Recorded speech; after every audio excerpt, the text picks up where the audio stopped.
What a wild fight this was to retain the WBC and lineal heavyweight championships. This was a fight a year and a half or more in the making because of the pandemic craziness, because of Fury trying to ignore the rematch clause in the contract. They had to go to arbitration. They finally put the fight on, and a wild fight that you were ringside for. Mm. And this is high praise for it because it's on the rundown. You believe this is the best heavyweight title fight you have ever been in person at ringside for.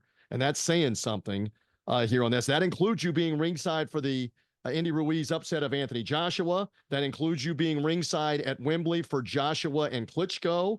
This one's got high praise. That includes me being ringside at the Staples Center in Los Angeles for Lennox Lewis against Vitaly Klitschko. There you go. Absolute incredible. And this one obviously had plenty of drama. And once again, Fury KOs Wilder eventually in this one. What else do you remember? This was spectacular. I mean, and I can still remember just like, and it wasn't just me, like the feeling you had when the fight's over and you're like sweating. I mean, you weren't fighting. It wasn't like particularly, this T-Mobile Arena is a well air-conditioned venue. It was the fall and they have a hockey team there. So the ice is there. It's never like overly hot, but it was like you're sweating because this fight was just so dramatic and you're so emotional. You're so juiced up or jacked up about what you just saw.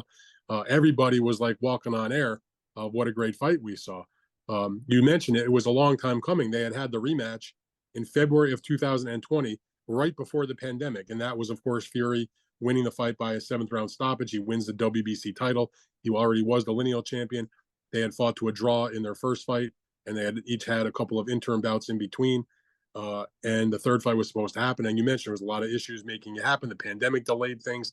Finally, they got the fight together and they went forward with the third fight. It was at the T-Mobile Arena. And as good and as dramatic as the first fight was, mainly because of the memorable knockdowns that Deontay Wilder had. And of course, Tyson Fury rising like the Undertaker in the 12th round to get off the deck. Right. The drama of that turned out to be a draw with controversy. Then, of course, the rematch where Tyson Fury, much to the surprise of everybody, told us ahead of time, I'm going to go right after him and I'm going to knock him out. And we're all like, what are you talking about? You outboxed him for the most part in the first fight. You just most people thought you got a little bit of a raw deal in the scoring. Why would you change what works so well? And his perspective was, well, I didn't get the knockout. We all thought he was full of shit. And he walked straight to Deontay Wilder and took it to him and did exactly what he said he was going to do, gave away the game plan and knocked him out in the 7th round. And knocked him down multiple times. And so now you're getting ready for the third fight, and you're like, okay, what's going to happen here? They've both been off for a little while, and it turned out to be one of those special nights. I mean, that you die for in boxing. I mean, what I made the point after this fight, and I say this at times, when you see a fight like that, TJ, it makes all the bullshit that we put up with as boxing fans worth it. We sit through shitty mismatches, overpriced pay-per-views, political nonsense between promoters and sanctioning bodies, and stupid shit on social media between fighters who claim they want to fight but really don't, blah, blah, blah, blah, blah. But when they finally get in the ring and we hear the ding ding and they put the business together and the fight happens and they perform the way that Deontay Wilder and Tyson Fury did in this third fight, all that other shit melts away and it makes it all worth it. And so in this, when it's the heavyweights, it goes up another notch. And I know that adds to it. Yeah, and it's also for the world title. It's for one of the major belts, as well as the lineal title. I mean, it's for all the marbles, basically. They're two larger-than-life figures in Fury, Wilder. The boxing public knew them very well from the first two fights. So what I want to know is this fight began with, as I recall it, with once again Fury dominating, and he knocked Wilder down.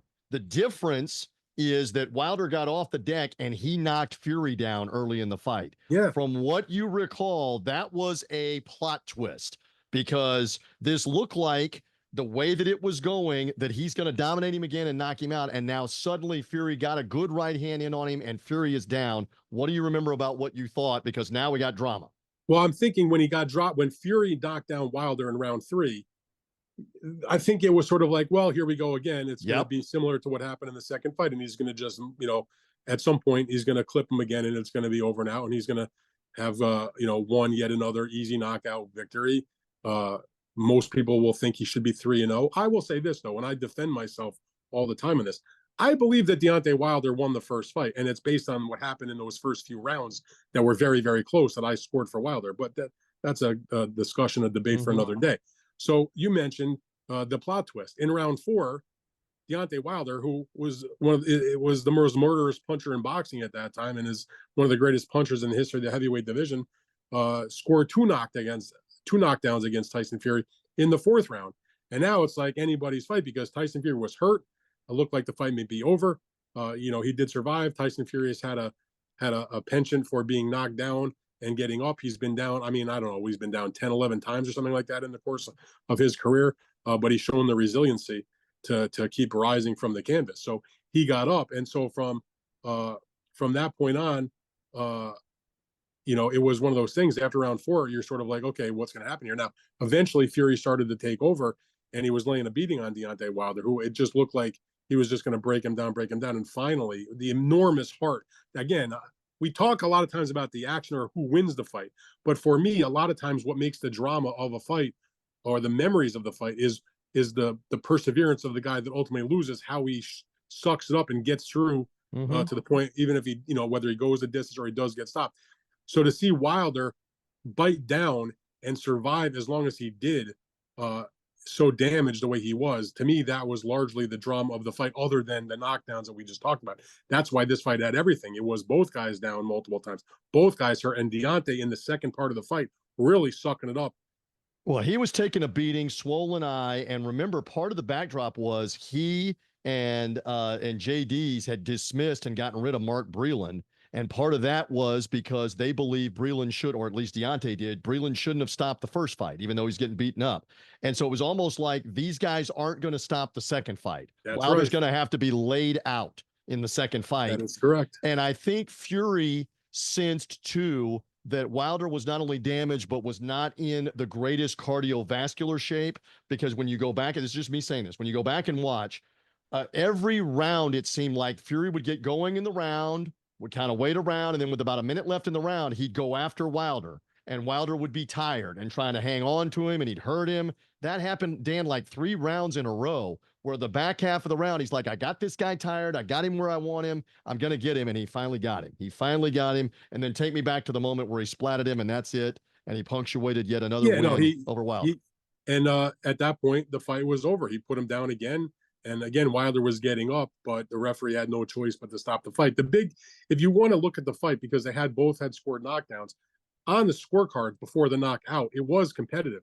You had 95-91 on the one card, 95-92, 94-92. So Wilder was still within striking distance if he could rally. It wasn't out of hand, if you will. When I went back and I looked at the punch stats for this fight, and that, we argue about that. Does it mean anything? Does it not mean anything? You can have your own opinions about that. In this particular fight, it was very clear. You had Tyson Fury landing like 40% of his power shots, and Wilder landing like 20% of his power shots. That's going to make a big difference. Landing many more punches. They both were throwing around the same, but Fury was landing so many more shots. Now, maybe it wouldn't have mattered if Wilder could have got in the big bomb right hand and just knocked him out, but that did not happen. And so when this fight was over, you had a clear victory for Tyson Fury. Had done the same, although harder to get to the point in the third fight as he had done in the second fight. And Tyson Fury at this moment is now, after this fight is over in October of 2021, no doubt about it, top of the food chain, #1 heavyweight in the world. He had the knocked out Deontay Wilder in a historic caliber fight. As I said, for me, in my almost 25 years of covering boxing, the best heavyweight title fight I have ever covered. I have covered many heavyweight world title fights. This was absolutely unforgettable.